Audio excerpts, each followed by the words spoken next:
Welcome to the Fantasy Football Preview. Lauren Shehadi here. This is glad to be with you. Glad to be here.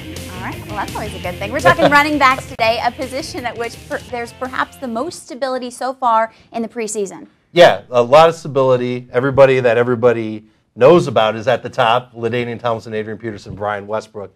Everybody after that, if you've been following our rankings, you know who should be going next in your draft. All right, and Ryan Grant falling out of the top 12 there. I want to talk to you about Ryan Grant, Steven Jackson with a contract situation. Steven Jackson perhaps throwing a kink in fantasy owners' plans. Right, both of them were holdouts, Lauren, and both of them are going to feel the effects of their holdout into the beginning of the regular season. Steven Jackson, Ryan Grant, both of them didn't come to training camp.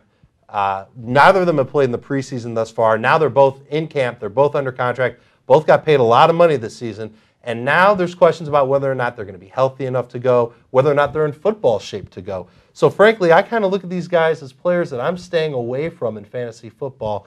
Various reasons for both of them. With Ryan Grant, he doesn't have Brett Favre anymore as his quarterback. So the defenses are going to be more aimed towards stopping him rather than stopping the Green Bay pass attack. And Steven Jackson, I kind of look at as this year's Larry Johnson. Had the long contract holdout, got paid a lot of money, doesn't have a good offensive line. Passing game is a question mark. Schedule's tough at the beginning of the year. All things that add up to Steven Jackson being a guy I just kind of, thanks but no thanks. You're not optimistic about them. Rookies, you are optimistic about. Well, last year we saw AP and Lynch. What about them compared to this year? 2 quality fantasy rookies last year, 10 this year that are going to get drafted in 2008. And it starts with Darren McFadden right off the top in Oakland. Should be a high yardage guy. Not a lot of touchdowns there unless he starts breaking them left and right like Adrian Peterson did last year. I doubt that's going to happen because of Oakland's offensive line.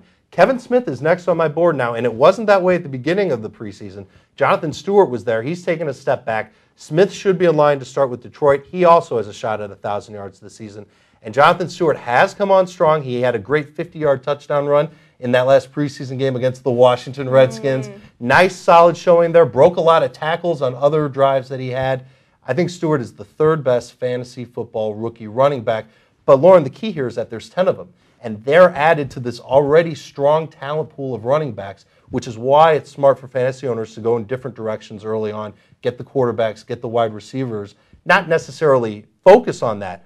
But you can have that option now, whereas in the past it was always running backs, running backs, running backs, running backs, running backs. Well, you're talking about rookie running backs, which leads me to my next question. Age, here's the great debate.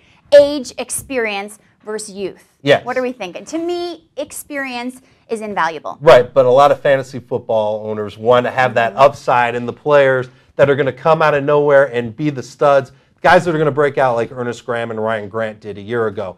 We're talking about some veterans here like Amon Green, Rudy Johnson, Edgerrin James, Deuce McAllister.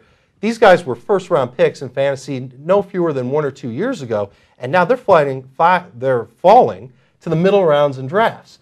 On the other hand, you've got these young players like Reggie Bush, Michael Turner, D'Angelo Williams, and Selvin Young. They're going up the boards, and they're not necessarily proven. I know Reggie Bush has had one nice year so far, but they're not necessarily these high-quality guys that have done it before. Fantasy owners are banking on them to get it done this year now that they're being given an opportunity. So are we looking at those guys as being overrated, or what youngsters are overrated here? Well, I think the youngster that's overrated the most right now is Selvin Young in Denver, just because they've got Andre Hall there. Ryan Terrain, a 5th-round pick, was a guy that Mike Shanahan really liked a lot. He's going to be out for the first 2 months of the season, but when he comes back, I think Selvin Young might have a hard time keeping that role. And Michael Turner also, he's had a nice preseason, had a couple of nice long touchdown runs, but I don't know. The Atlanta offense to me is a big question mark. That's another guy I'm staying away from this year. All right, we're not staying away from your sleepers, one of which being Maurice Morris. He started over Julius Jones. Very telling in the 3rd preseason game. Yes, very telling, and it's a little disappointing to me because I thought Julius Jones would be the starting running back in Seattle. He had everything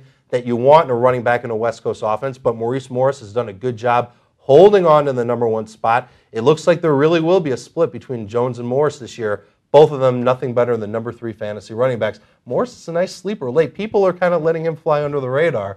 If you can get him, middle late round pick, I think you're doing yourself good. Sounds good. Well, that's all you need to know about running backs. Well, there's more to come. We'll see you next time. Thanks for